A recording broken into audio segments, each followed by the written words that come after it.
आऊज़ु बिल्लाहि मिनश शैतानिर रजीम बिस्मिल्लाहिर्रहमानिर्रहीम। अस्सलाम वालेकुम दोस्तों, मैं हूं मोहसिन रज़ा और आप लोग देख रहे हैं 24/7 teachers online YouTube channel. Class चल रही है हमारी प्रिंसिपल ऑफ मार्केटिंग की और आज उस सीरीज का हमारा 17वां लेक्चर है।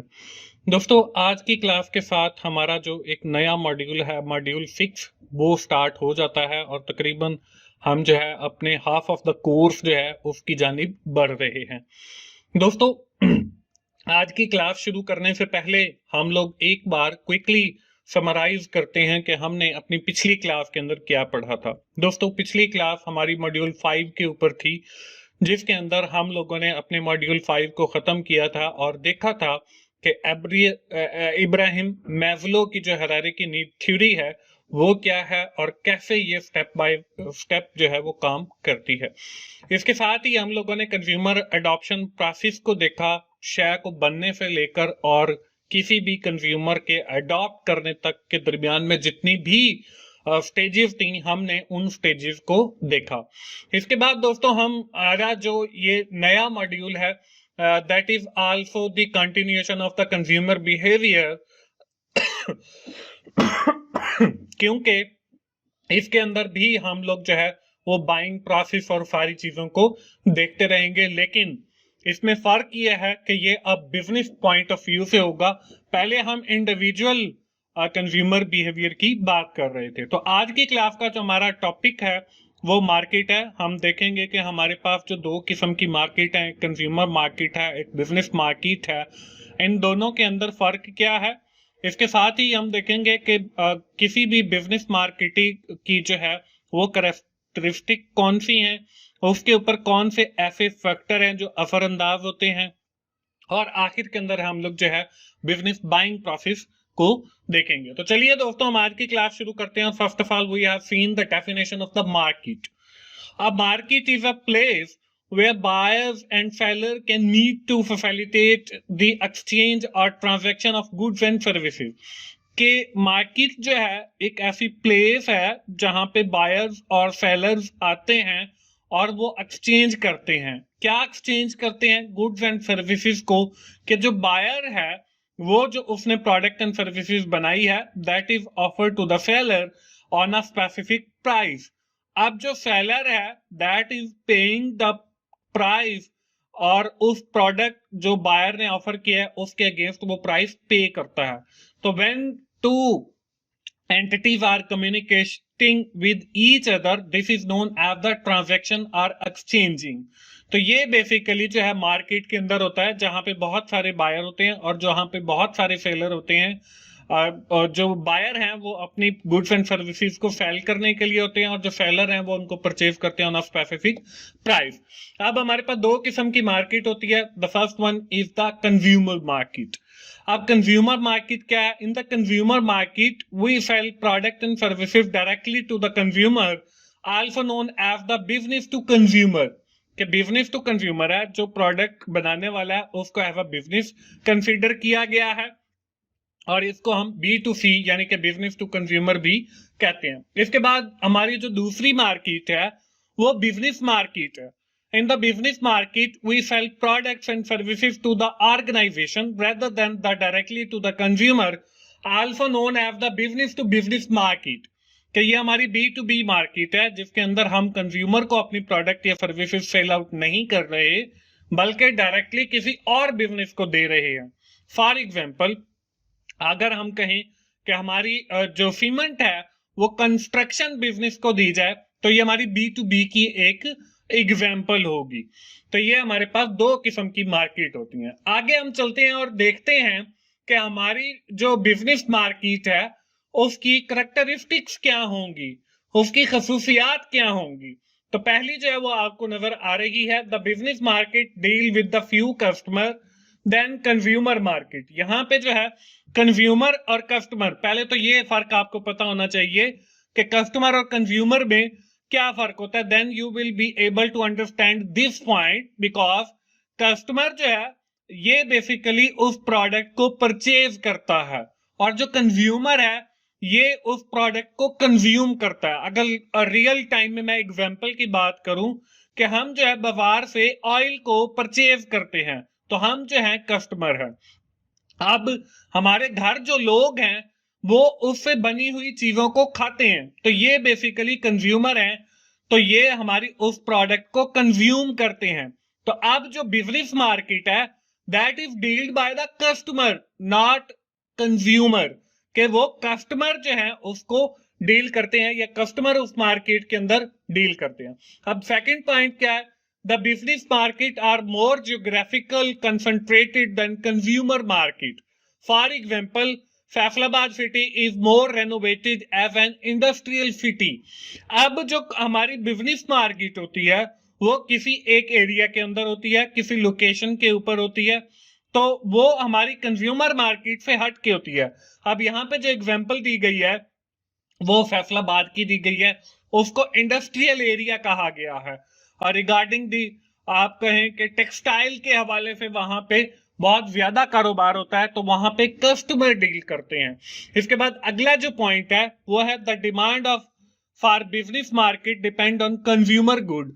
लेकिन उस मार्केट के अंदर जो डिमांड होती है इस चीजों की वो कंज्यूमर गुड्स के ऊपर होती है, क्योंकि वो कंज्यूमर जो है आगे फिर उसको कंज्यूम करते हैं, कस्टमर जो है वो फिर परचेज करता है। तो बिजनेस मार्केट के अंदर भी जो प्रोडक्ट एंड सर्विसेज ऑफर की जाती हैं these are all belongs to the consumer good, ये भी कंज्यूमर गुड्स की शक्ल पर डिपेंड करती हैं। इसके बाद आखिरी जो पॉइंट है वो ये है the business market have stronger buyer and seller dependency on each other as compare to the consumer market. अब जो हमारी बिजनेस मार्केट है इसके अंदर एक बायर एक तरफ होते हैं, दूसरी तरफ सेलर होते हैं, और ये एक दूसरे पर डिपेंड करते हैं। अगर इनमें से कोई एक मिसिंग है, बायर नहीं है, तो सेलर का उस मार्केट में कोई फायदा नहीं है। अगर बायर है और सेलर नहीं है तो फिर बायर को कोई फायदा नहीं है। तो both parties are dependent on each other, वो एक दूसरे पर डिपेंडेंट है। ये भी एक करैक्टरिस्टिक है बिजनेस मार्केट की। इसके साथ ही दोस्तों हम ये भी देख लेते हैं कि बिजनेस मार्केट के ऊपर कौन से ऐसे फैक्टर्स हैं जो असरअंदाज होते हैं। Below are the factor those influence the business buyer when they are going to make a purchase decision. अब इसमें पहला जो है वो है environmental factor. The current expected environment, economic environment and significant influence on the business decision making like product demand, the current condition of the economy and facing a shortage material। तो environment जो है वो भी इसके ऊपर असरअंदाज करता है, जैसे बारिश आ गई या कोई और इकोनॉमिक क्राइसिस आ गया तो वो सारे जो है आपकी बिजनेस मार्केट के ऊपर इफेक्ट करते हैं। इसके बाद है जी ऑर्गेनाइजेशनल फैक्टर। अब हर जो कंपनी होती है यहाँ पे दिया भी गया है as we know that every organization have its own vision, mission, policies, practices, procedure and structure, कि उनके अपने अपने विजन होते हैं, अपने जो है मिशन होते हैं, अपनी पॉलिसीज एंड प्रोसीजर्स होते हैं, प्रैक्टिसेस होती हैं। और ये ऑर्गेनाइजेशनल फैक्टर जो है ये भी किसी मार्केट के ऊपर जो है बिजनेस मार्केट के ऊपर असरअंदाज होते हैं।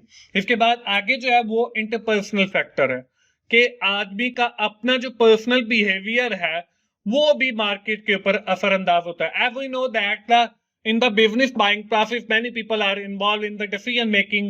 Interpersonal factor significantly influence that process. It is not compulsory that the highest rank officer always make a critical decision। और यहाँ पे बताया गया कि जरूरी नहीं है कि एक अच्छे रैंक के ऊपर काम करने वाला जो बंदा है वो कोई अच्छा डिसीजन मेकर भी हो। और सम टाइम ये भी होता है कि हम विश कर रहे होते हैं कि हमें ये चीज चाहिए, लेकिन जिस बंदे ने डिसीजन करना है, जिस बंदे ने परचेजिंग करनी है, उसकी जो लाइक्स और डिसलाइक हैं हो सकता है कि वो हमारे डिसीजन या माइंड के साथ मैच ना करें।